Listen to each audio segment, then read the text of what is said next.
सुल्तान Karbala को हमारा सलाम हो,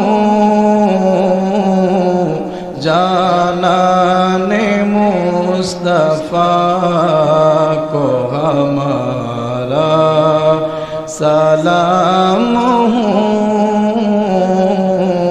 सुल्तान करबला को हमारा सलाम हो, जानाने मुस्तफा को हमारा सलाम हो, सुल्तान करबला को बलगल उला बिकमालिही कशफत दुजा बिजमालिही हसनत जमीउ खिसालिही सल्लु अलैहि व आलिहि अम्मा बाद। उपस्थित सम्मानित मुसल्लियाने केराम সকলের খেদমতে পুনরায় আমার আন্তরিক সালাম, আসসালামু আলাইকুম ওয়া রাহমাতুল্লাহি ওয়া বারাকাতুহু। শুকরিয়া তার আমরা সকলে মহব্বতের আওয়াজে পড়ি আলহামদুলিল্লাহ। আরবি বৎসরের প্রথম মাস, প্রথম জুমার দিন, প্রথম খুতবা,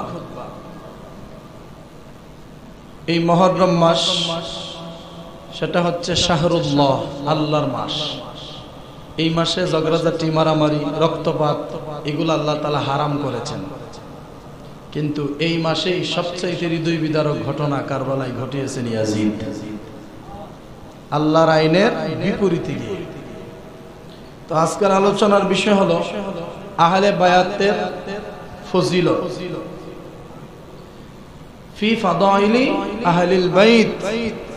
আহলে বায়াত মানে নবীর পরিবার যারা আছে, আল্লাহর নবী রাহমাতুল লিল আলামিনের পরিবার পরিবর্গের কতটুকু মর্যাদা, তাদের কত ফজিলত আল্লাহ তাআলা দিয়েছেন, কাদেরকে কারবালায় শহীদ করেছেন, ওনাদের মর্যাদা সম্পর্কে আমাদেরকে আগে জানতে হবে। বিগত দিনে আমরা আহলে বায়াতের ফজিলত সম্পর্কে বহু আলোচনা শুনেছি, কিন্তু আমরা সেই আলোচনাগুলি নিজের মধ্যে ধারণ করতে পারি না। কারবালার মাস আসলে আমরা দেখা যায় যে কতকান ওই যে হুসেন আসেননি কয়, হুসেন আসেন কতকান কইরা বুক টুক তাফায়া মানুষের খিচুড়ি টিচুড়ি বাইটটা দিয়া এরপরে মুহররম শেষ, সব শেষ। মূলত এটা মুহররমের শিক্ষা না। মুহররমের শিক্ষা কি জানেন?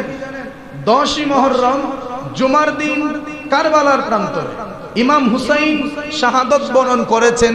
একমাত্র উনি মিথ্যার বিরুদ্ধে দাঁড়িয়ে, উনি সত্যের পক্ষে ছিলেন। ইমাম হুসাইন সত্যের পক্ষে থেকে মিথ্যার বিরুদ্ধে দাঁড়িয়ে উনি ওনার জীবন দিয়ে নবীর উম্মতদেরকে শিখায়া গেছেন যে আমি হুসাইনের আদর্শের মুসলমান যদি তোমরা হতে চাও, জিন্দেগিতে কখনো জীবন চলে যাবে কিন্তু মিথ্যাকে কখনো সত্য বলে চালিয়ে দেওয়া যাবে না। কথা ঠিক কিনা? কিন্তু আমরার মধ্যে মিথ্যা আছে না নাই? তাহলে আমরা এখনো হুসাইনরে ভালো করে মানতে পারি না। হাই হুসেন করলে কি লাভ হইল? আগে মানেন উনি কেন জীবন দিচ্ছেন এটা বুঝেন, বুঝে উনার মতো করে নিজেকে গঠন করেন, তাইলে হুসাইন আপনাকে রেখে জান্নাতে যাবে না। আহলে বায়াতের কত ফজিলত, আহলে বায়াতের কত ইজ্জত সম্মান, এই ব্যাপারে আমার আল্লাহ তাআলা পবিত্র কোরআনুল কারীমের সূরা আহজাবের 33 নম্বর আয়াতে কারিমাতে আমার আল্লাহ বলেন, ইন্নামা ইউরিদুল্লাহু লিইউযহিবা আনকুমুর রিজসা আহলাল বাইত ওয়া ইউতাহহিরাকুম তাতহীরা।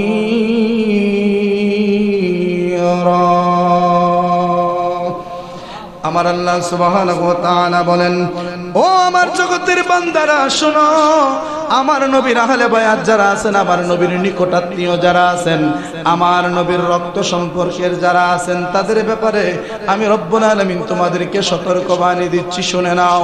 ইন্নামা ইউরিদুল্লাহ, নিশ্চয় আমি আল্লাহ তাআলার ইরাদা হলো, আমি আল্লাহর ইচ্ছে হলো, লিউযহিবা আনকুমুর রিজসা আহলাল বাইত, আমার নবীর পরিবার পরিবর্গদের উপর থেকে সমস্ত অপবিত্রতা দূর করতে আমি আল্লাহ ইচ্ছে করেছি, সমস্ত আহলে বায়াতের উপর থেকে নাপাকি দূর করতে।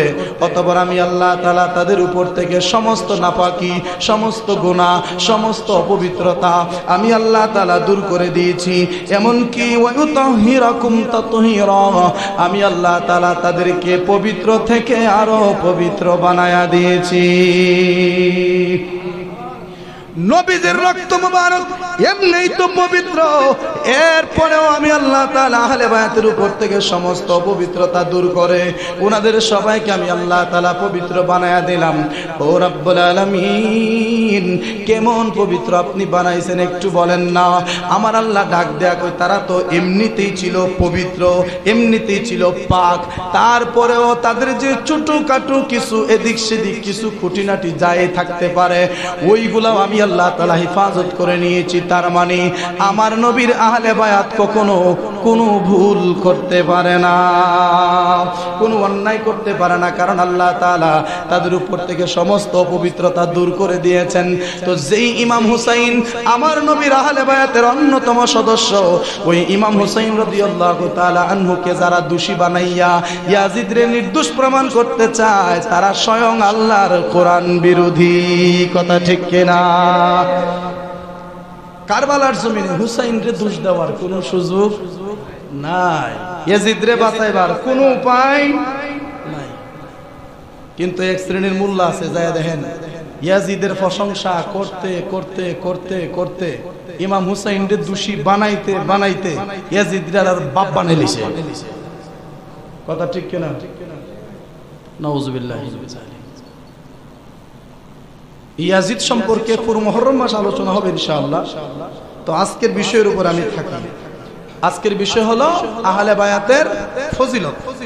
তাহলে আমরা প্রথম শুনলাম কি, আল্লাহ তাআলা নবীর আহলে বায়াত সবাইকে আল্লাহ পবিত্র করে দিয়েছেন, এক নাম্বার। দুই নাম্বার, আমার দয়াল নবী রাহমাতুল লিল আলামিনের পরিবারের মধ্যে যারা আছেন সবাই কিন্তু আহলে বায়াতের সদস্য। যেমন মা খাদিজাতুল কুবরা, মা আয়েশা সিদ্দিকা রাদিয়াল্লাহু তাআলা, উম্মে সালামা রাদিয়াল্লাহু তাআলা, হযরতে মা ফাতেমা, উম্মে কুলসুম, বিবি জয়নব রাদিয়াল্লাহু তাআলা আনহুমা, হযরতে শেরে খুদা মাওলা আলী, হযরত ইমাম হাসান, হযরত ইমাম হুসাইন, ওনারা সবাই কিন্তু আহলে বায়াতের সদস্য। তবে মনে রাখতে হবে, আমার নবীর পরিবারের মধ্যে সমস্ত আহলে বায়াতের মর্যাদা একরকম না, বরং আমার নবী কয়েকজনকে স্পেশালিটি দিয়েছেন। সুবহানাল্লাহ। আমার নবী কয়েকজনকে স্পেশাল মর্যাদা দিয়েছেন, তাদেরকে আলাদাভাবে মর্যাদাশীল ঘোষণা করেছেন।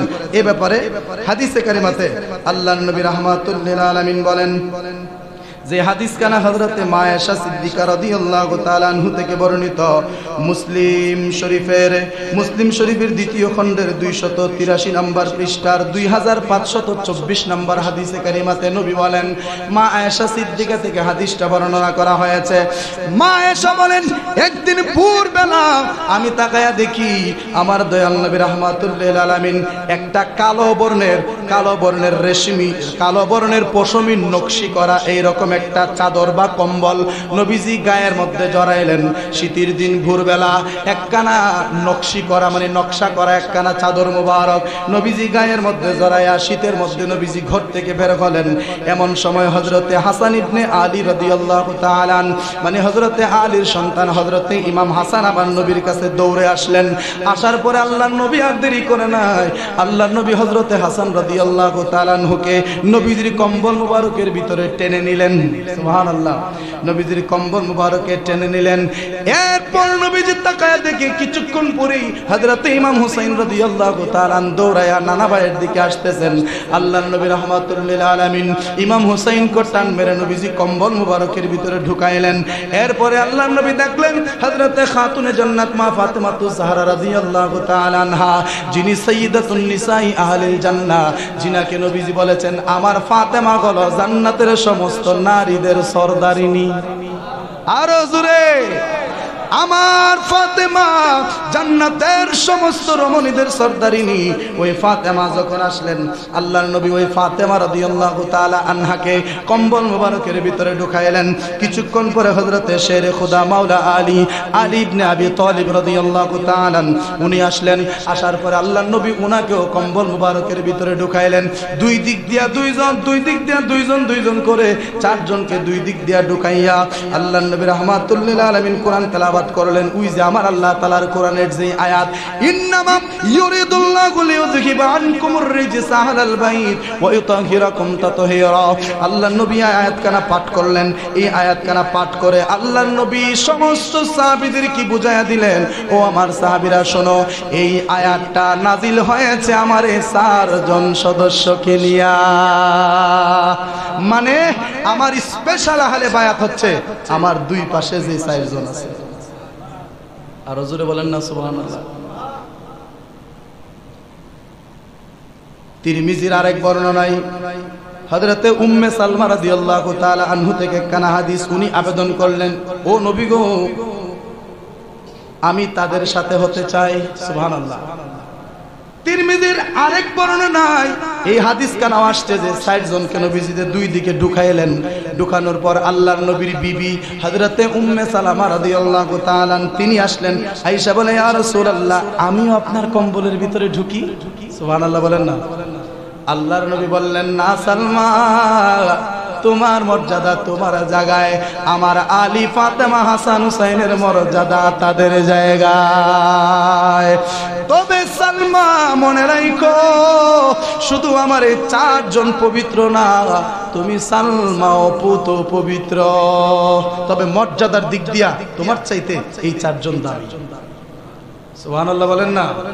নবীজির বিবি ঢুকতে চাইলেন, কিন্তু নবীজি ঢুকতে দিলেন না। নবীজি বললেন, তুমিও মঙ্গলের উপর আসো, তবে তুমি চাদরের নিচে জায়গা পাইবা না। এক পীরের হাজার মুরিদ, সব মুরিদ কি আর পীরের সাথে একখানো বয়া খাইবার সুযোগ পায়? পায় না। আলাদা স্পেশাল কিছু মুরিদ থাকে।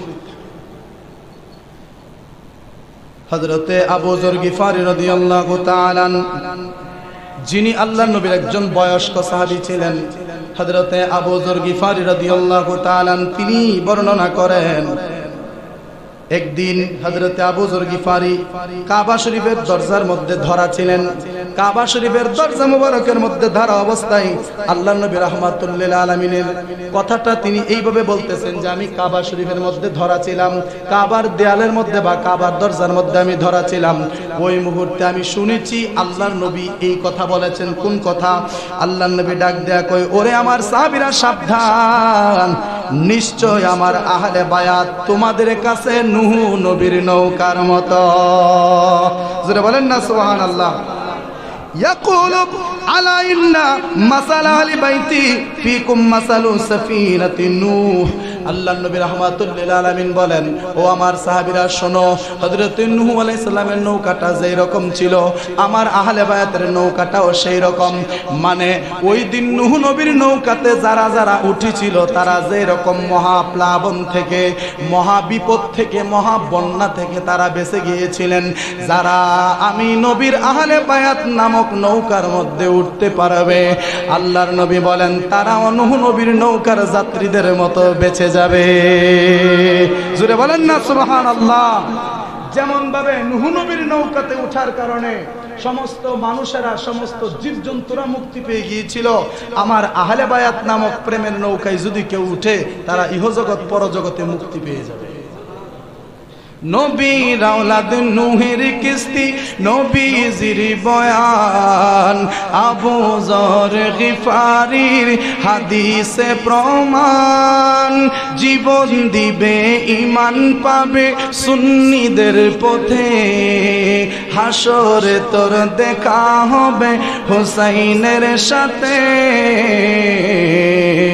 সুন্নি আকীদা গ্রহণ করো অধমের আহ্বান, সুন্নি আকীদা গ্রহণ করো অধমের আহ্বান। ইমাম হোসেন শহীদ হলো কারবালার ময়দান, ইমাম হোসেন শহীদ হলো দান দয়াল নবীর জবানে কারবালার বয়ানে, দয়াল নবীর জবানে কারবালার বয়ানে, আওলাদে রাসূল শহীদ হবে হাদিসে প্রমাণ।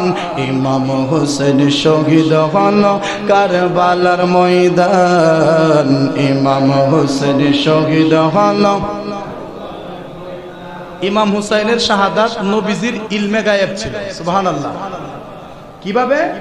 লাল রঙের পোশাক হতে মাটি নিল হাতে, এই মাটির কাহিনী হবে হুসাইনের সাথে। সীমার যখন করবে জবাই নিজেরই হাতে, মাটি রক্ত হয়ে মিলবে কারবালার সাথে। হুসাইনের শাহাদাত ইলমে গায়েবের প্রমাণ, হুসাইনের শাহাদাত ইলমে গায়েবের প্রমাণ। ইমাম হোসেন শহীদ হলো সবাই, আর ইমাম হোসেন শহীদ হলো। দান মা ফাতেমার নয়ন মনি হযরত আলীর জান, মা ফাতেমার নয়ন মনি হযরত আলীর জান।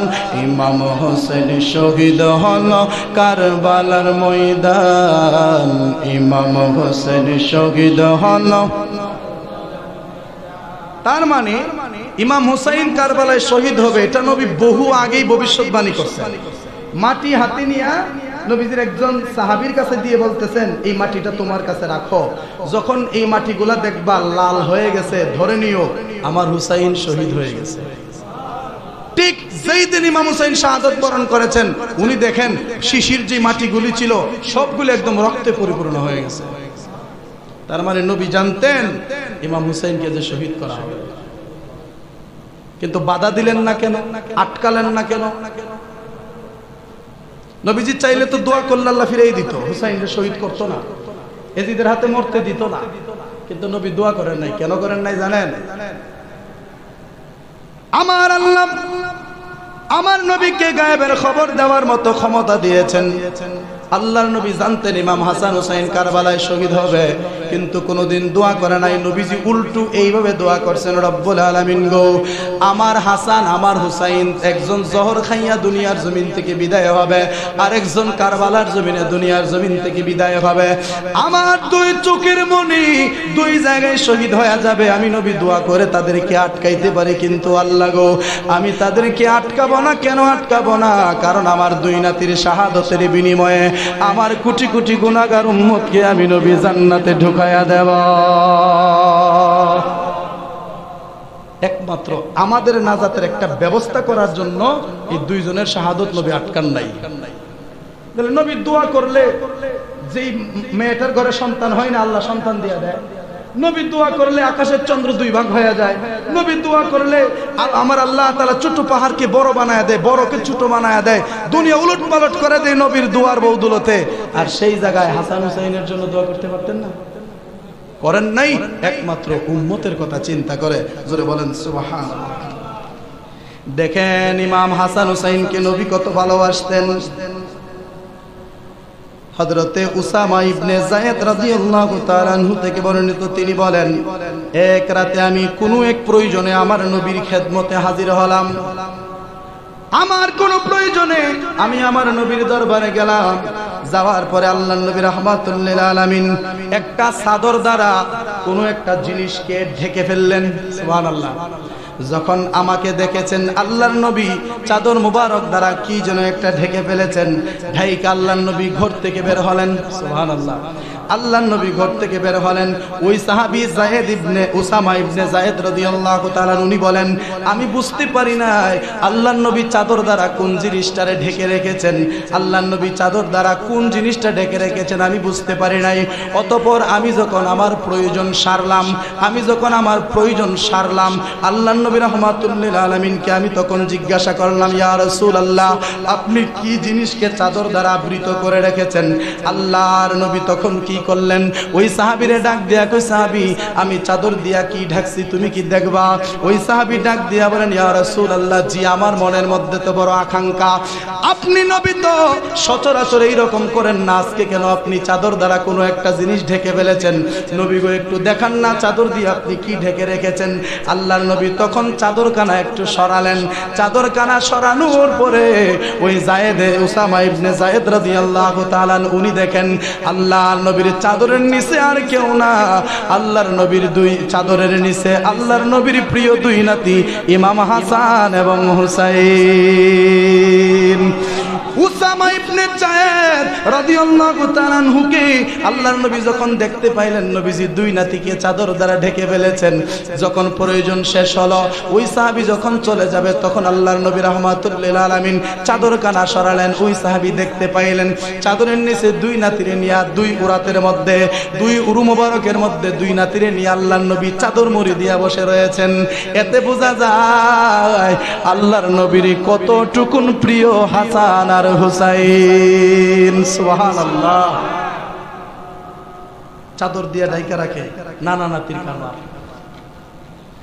শুধু তাই না, আল্লাহর নবী রাহমাতুল লিল আলামিন হযরতে আলী, ফাতেমা, হাসান এবং হুসাইন রাদিয়াল্লাহু তাআলা আনহুম উনাদের ব্যাপারে আল্লাহর নবী রাহমাতুল লিল আলামিন হাদিসে কারিমাতে বলেন, তিরমিজি শরীফের হাদিস, ওয়া আনহু আন্না রাসূলুল্লাহ সাল্লাল্লাহু আলাইহি ওয়াসাল্লাম ক্বালা লি আলী ওয়া ফাতিমা ওয়াল হাসান ওয়াল হুসাইন আনা হারবুল লিমান হারাবাহুম আনা সিলমুল লিমান সালামাহুম। তিরমিজি শরীফের হাদিসে কারিমাতে আল্লাহর নবী বলেন, নিশ্চয় যারা আমার আলী, আমার ফাতেমা, আমার হাসান, আমার হুসাইন এই চারজনের সাথে নিশ্চয়ই যারা শত্রুতা করবে তারা যেন আমি নবীর সাথে শত্রুতা করলো। সুবহানাল্লাহ বলেন না। এই চারজনের সাথে যারা যুদ্ধ করলো তারা যেন আমি নবীর সাথে যুদ্ধ করলো। তারপরে নবী কয় আনা সিলমুল লিমান সালামাহুম, এবং তাদের সাথে যারা বন্ধুত্ব সুলভ আচরণ করলো, তাদের সাথে যারা সৎ ব্যবহার করলো, আমি নবীও তাদের সাথে সৎ ব্যবহার করব। আলী, ফাতেমা, হাসান আর হুসাইন এই চারজনের বিরুদ্ধে, এই চারজনের বিরুদ্ধে যারা অবস্থান নেই, নবী কয় আমিও তাদের বিরুদ্ধে অবস্থান নেব। নবীর অবস্থানটা কখনো হবে, আল্লাহর নবী হাসরের ময়দানে তাদের বিরুদ্ধে চলে যাবেন। আল্লাহর নবী যদি বিরুদ্ধে চলে যায় মুক্তি পাওয়ার কোনো ব্যবস্থা থাকবে না। হযরতে শেরে খুদা মাওলা আলী, হযরতে খাতুনে জান্নাত মা ফাতেমা, হযরতে ইমাম হাসান, হযরতে ইমাম হুসাইন রাদিয়াল্লাহু তাআলা আনহুম এই চারজন সাথে কেউ যদি শত্রুতা করে, যুদ্ধ করে, আল্লাহর নবী তাদের সাথে যুদ্ধ করবেন। আর কেউ যদি তাদের সাথে সৎ ব্যবহার করে, আল্লাহর নবীও তাদের সাথে সৎ ব্যবহার করবেন। এবার বলেন, শেরে খুদা মাওলা আলীকে মসজিদের ভিতরে যে খারিজি মুসলমানেরা শহীদ করেছেন, এই খারিজি মুসলমান কি কোনোদিন নবীর শাফায়াত পাবে? আর নবীর শাফায়াত ছাড়া কেউ জান্নাতে যাইতে পারবে না। কথাটা মাথায় ঢুকায়া রাখেন। আলীর সাথে শত্রুতা করলে সে জাহান্নামী, তার মানে খারিজিরা জাহান্নামী। মা ফাতেমার সাথে যারা শত্রুতা করে খারিজি, তারাও জাহান্নামী।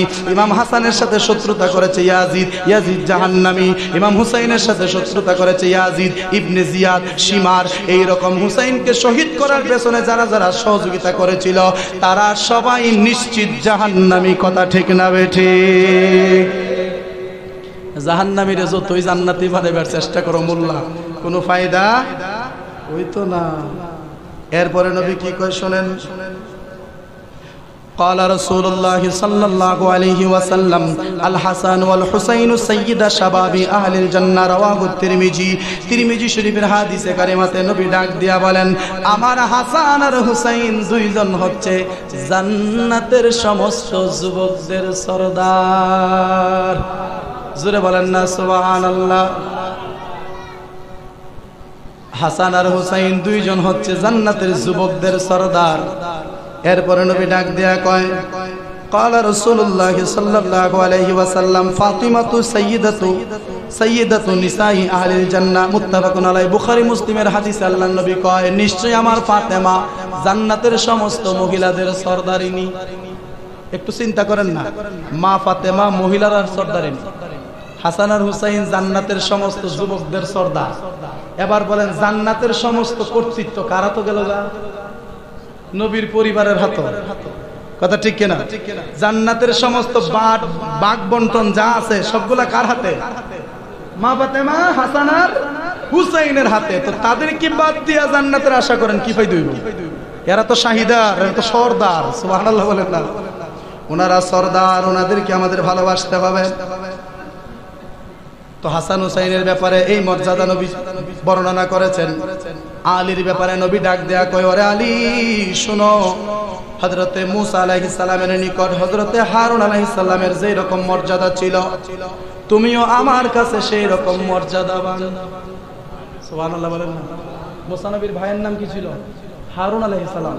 হারুন আলাইহিস সালাম তিনিও নবী ছিলেন। মূসা নবীর পরবর্তী নবী কে? হারুন আলাইহিস সালাম। মূসা নবীর পরে হারুন আলাইহিস সালাম নবী, মানে মূসা নবীর কাছে সবচেয়ে প্রিয় হচ্ছে তার ভাই হযরতে হারুন আলাইহিস সালাম। নবী ডাক দেয়া কই, তাদের যেই রকম তুমি আলী আর আমি নবী সেই রকম। মানে আমি নবীর পরে তুমি নবী হতা, কিন্তু দুঃখের বিষয় আমি নবীর পর আনা খাতামুন নবিয়্যিন লা নাবিয়্যা বাদি, আমি নবী শেষ নবী, আমার পরে আর কোনো নবী নাই। জোরে বলেন না সুবহানাল্লাহ। এত মর্যাদা ওনাদেরকে আল্লাহ দিয়েছে। বাবারা আমার, এই আহলে বায়াতের মর্যাদা সম্পর্কে আল্লাহর নবী বহু হাদিস আজকে খুতবার মধ্যে আসছে, সবগুলা বললাম না। দেখেন, ইরাকের এক মানুষ হযরত উমর ফারুক রাদিয়াল্লাহু তাআলা আনহুকে বলতেছে, দেখেন নবীর সাহাবীরা মানে আহলে বায়াতকে কতটুকু ভালোবাসতো। হযরত আব্দুর রহমান ইবনে আবু নুম রাদিয়াল্লাহু তাআলা আনহু থেকে বর্ণিত, তিনি বলেন, আমি হযরত আব্দুল্লাহ ইবনে উমরকে বলতে শুনেছি, যখন ইরাকের এক ব্যক্তি ইহরাম অবস্থায় মাসালা জিজ্ঞাসা করল। কি জিজ্ঞাসা করলো? মাসালা।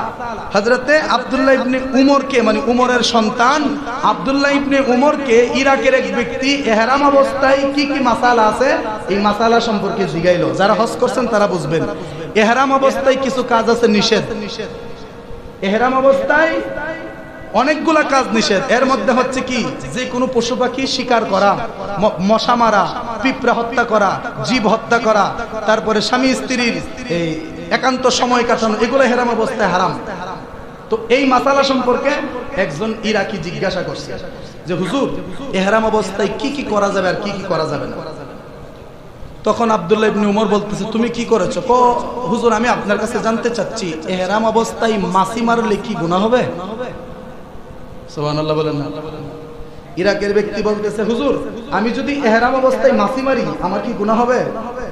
তখন আব্দুল্লাহ ইবনে উমর এই প্রশ্নের উত্তরে বলতেছেন, ও ইরাকের অধিবাসী, তুমি আমাকে মাছি মারা সম্পর্কে জিজ্ঞাসা করতেছো, আর ওই দিক দিয়ে তোমাদের ইরাকের কারবালায় নবীর নাতিরে শহীদ করে ফেলছো। সুবহানাল্লাহ বলেন না? তুমি আমাকে বলতেছো মাছি মারা যাবে কিনা, আর এই দিক দিয়ে নবীর নাতিরে তোমরা মাইরে লিছো। নবীর নাতিরে মাইরা আয়া কো মাছিনি মারতার বা, এতে কি বুঝলে? নবীর সাহাবীরা ইমাম হুসাইনের এই শহীদ শাহাদত কি ভুলে নাই? কথা ঠিক কিনা? উনারা এই আব্দুল্লাহ ইবনে উমর বলতেছে, ফাতেমার কন্যাকে তোমরা শহীদ করতে পারো যেই জায়গায়, মাছি মশা এগুলা মারা তো তোমাদের জন্য একদম তুরির ব্যাপার। তোমাদের বিবেকের মধ্যে হুসাইনকে শাহাদত করাটা আটকালো না, আর মাছি মারবা কিনা আমারে জিগাও। অনেক লোকে বালা করে রুকু সাজদা দিতারা না, এবারে যদি কই তুই ক্যারেক্টার শুদ্ধ করে কও, হইলো প্রশ্নের সাথে কোনো কিছু মিল জিলিল, বালাগের বেটা নামাজ দিবার তারা না, বেটা সূরা কইবে কিটা। এরা হুসাইন রে মাইরা আয়াজিকে মাসিনি মারতার। নাউজুবিল্লাহ।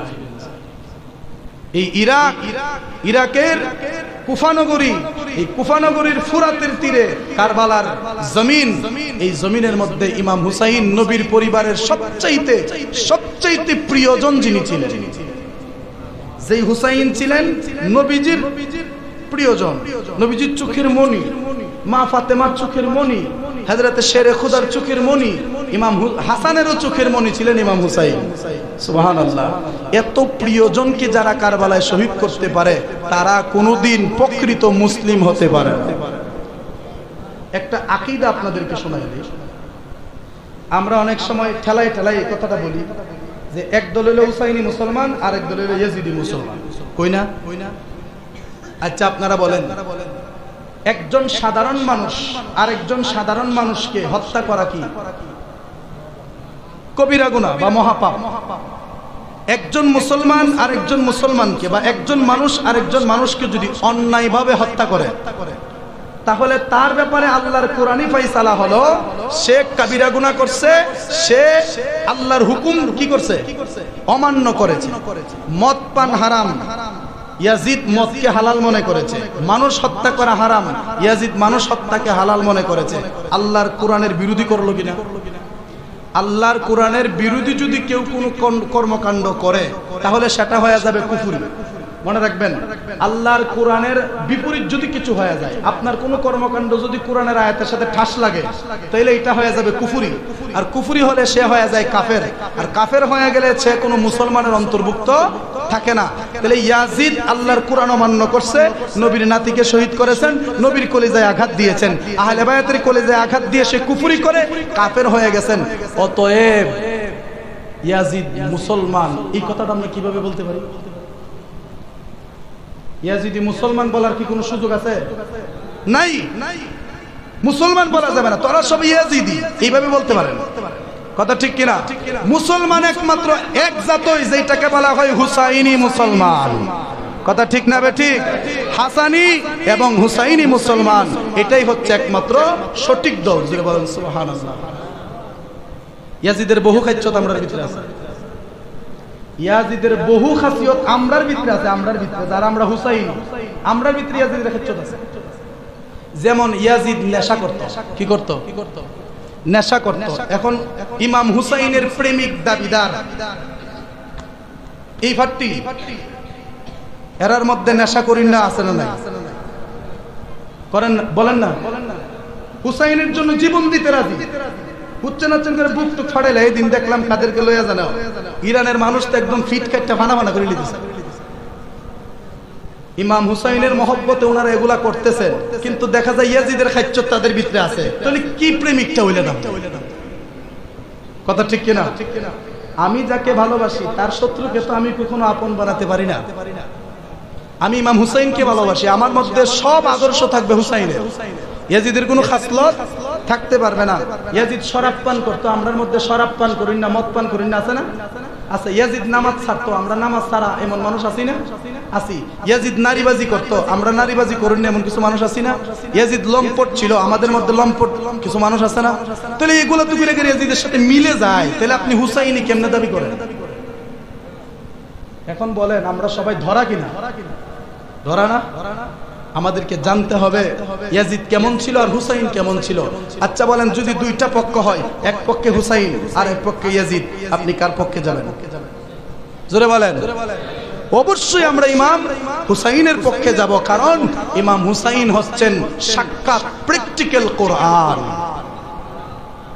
কোরআনে আল্লাহ যা হুকুম বর্ণনা করছেন সবগুলার প্র্যাকটিক্যাল বাস্তব ছবি যদি আপনি দেখতে চান, ইমাম হুসাইনের আদর্শ দেখেন। সুবহানাল্লাহ বলেন। সেই হুসাইনকে কারবালায় শহীদ করছে। আমার শেষ কথা, আল্লাহর নবী রাহমাতুল লিল আলামিন বিদায় হজ্জের ভাষণে নবীজির জীবনের শেষ হজ, আহা, নবীজি জীবনে শেষবারের মতো হজ করার জন্য মদিনা থেকে মক্কায় আসলেন। মক্কায় এসে আল্লাহর নবী উঁচু একটা পাহাড়ের উপরে দাঁড়ালেন। উঁচু পাহাড়ের উপরে দাঁড়াইয়া তারপরে দেখা যায় সমস্ত সাহাবীদেরকে দেখা যায় না, এত পরিমাণে মানুষ। আল্লাহর নবী তখন পাহাড়ের উপরে দাঁড়াইয়া ওনার উটটাকে দাঁড় করালেন, উটের উপরে নবীজি বসলেন। সুবহানাল্লাহ। নবীজির উটের নাম ছিল কাসওয়া। সুবহানাল্লাহ। এই কাসওয়া উটটা জান্নাতে যাবে, এবং এই কাসওয়া উটের লাগাম ধরে ধরে হযরতে বেলাল জান্নাতে যাবে। সুবহানাল্লাহ বলেন না। কাসওয়া উটের আবদার ছিল, নবী গো, হাসরের দিন যেন আপনি আমার পিঠে সওয়ার হয়ে জান্নাতে যান। আল্লাহর নবী তার আবদার কবুল করেছিলেন।